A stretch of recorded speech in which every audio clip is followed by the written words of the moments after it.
अस्सलाम वालेकुम दोस्तों, टेक्निकल ट्रिक्स में खुश आमदीद। आज मैं आपके लिए एक नई वीडियो लेकर आया हूँ। उम्मीद है आपको ये वीडियो पसंद आएगी। इस वीडियो में मैं आपको बताने जा रहा हूँ कैसे आप अपने फ्रिज को ख़ुद रिपेयर कर सकते हैं। बहुत ही आसान है, आपने वीडियो आखिर तक देखनी है। ठीक है, तो ये हमारे पास एक फ़्रिज है डॉलर्स की। तो इसका मसला ये आ रहा है कि ये फ्रिज लाइट इसकी चल रही है लेकिन ये फ्रिज कूलिंग नहीं कर रही। तो आइए हम चेक कर लेते हैं कि इसकी लाइट चल रही है, केबिन तक करंट पहुँच रहा है। तो हम डोर खोल के देखेंगे कि इसकी केबिन लाइट ऑन हो रही है। और साथ ही हमने ये चीज़ नोट करनी है कि थर्मोस्टेट की जो नाब है ये किस नंबर पे है, कि ये 0 पे बंद तो नहीं है। हमने इसको कर देना है 7 नंबर पे। ठीक है, डोर स्विच भी काम कर रहा है। तो ये हमने 4 पे छोड़ दिए, वक्ती 4 पे भी काम करती है। तो हम आएंगे अपने कंप्रेसर के पास, पीछे फ्रिज के। सबसे पहले हमने कंप्रेसर के साथ लगा जो ये कवर है, ये तार हमने उतार देनी है बिजली वाली, शॉक ना लगे ना। तो हमने कंप्रेसर के साथ लगे जो ये कवर है इसको उतार देना है। हर कंप्रेसर के साथ ऐसे ही होता है। ये जो काला बड़ी सी गोल चीज़ है इसको कंप्रेसर बोलते हैं। तो ये तकरीबन सभी फ्रिजों में लगा होता है, थोड़ा मुख्तलिफ होता है लेकिन काम सबका एक ही होता है। और बिजली भी ऐसी एक तरीके से ये इस्तेमाल करता है। वाट अलग हो सकते हैं। अच्छा, सबसे पहले हमने जिन चीज़ों पे हमें शक होता है वो होती है रिले और ओवरलोड।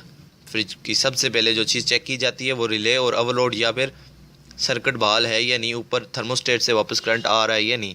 तो आपने सिर्फ इन चीज़ों को चेक करना है, जो बहुत ही आसान है, क्योंकि आप कोई ट्रेन तो है नहीं जो फ्रिज का मुकम्मल काम जानते हो। आपने सिंपल जो जो मैं स्टेप बता रहा हूँ वो करना है। अच्छा, ये हम इसलिए अर्थ उतारें ताकि कोई बॉडी के साथ हमारी कोई तार अगर शार्ट होती है तो करंट हमें ना लगे।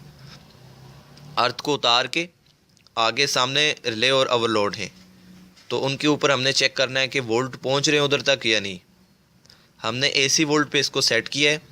ठीक है, एक हमने दो जो थिम्बल बने हुए हैं, एक ऊपर वाला और एक नीचे वाला, उसके ऊपर दोनों पराडें लगाई। तो ये 185 वोल्ट बता रहा है, मतलब हमारा वहाँ तक करंट पहुँच रहा है। और 185 यहाँ तक सॉकेट में भी आ रहे हैं। तो हमें पता लग गया है कि वहाँ तक करंट तो आ रहा है लेकिन वहाँ से आगे कंप्रेसर तक या सप्लाई नहीं जा रही या कोई और मसला है।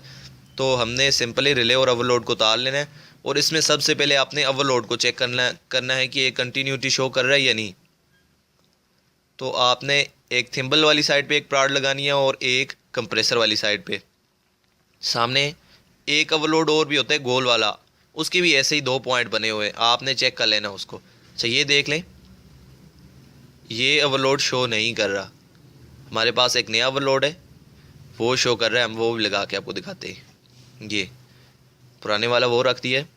अच्छा, नया ओवरलोड ये शो कर रहा है। ठीक है,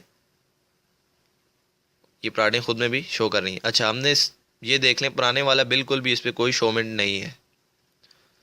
हमने सिंपली ओवरलोड चेंज करके एम्पेयर मेजर करने हैं कि एम्पेयर कितने बता रहा है ये।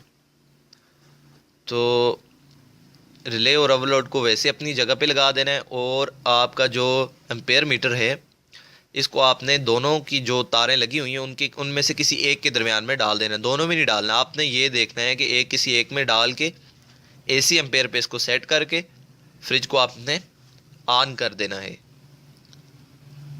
ये हम जी लगाने जा रहे हैं, एम्पेयर मीटर लगा दिया हमने। ठीक है, अब इसकी हम तार लगाते हैं। ये आपने एम्पेयर जो मीटर की रीडिंग है उस पर गौर करना है। ठीक है, 1.5 एम्पेयर जो है फ्रिज के वो नॉर्मल है। उससे ज़्यादा आपकी फ्रिज हीटअप, आपका कंप्रेसर हीटअप है तो तब ज़्यादा एम्पेयर ले रहा है। और ये हमारी फ्रिज चल गई है। हमारी फ्रिज अब चल गई है। अगर आपको वीडियो हमारी पसंद आए तो लाइक और सब्सक्राइब और शेयर हमारी वीडियो ज़रूर कीजिएगा। अल्लाह हाफिज़।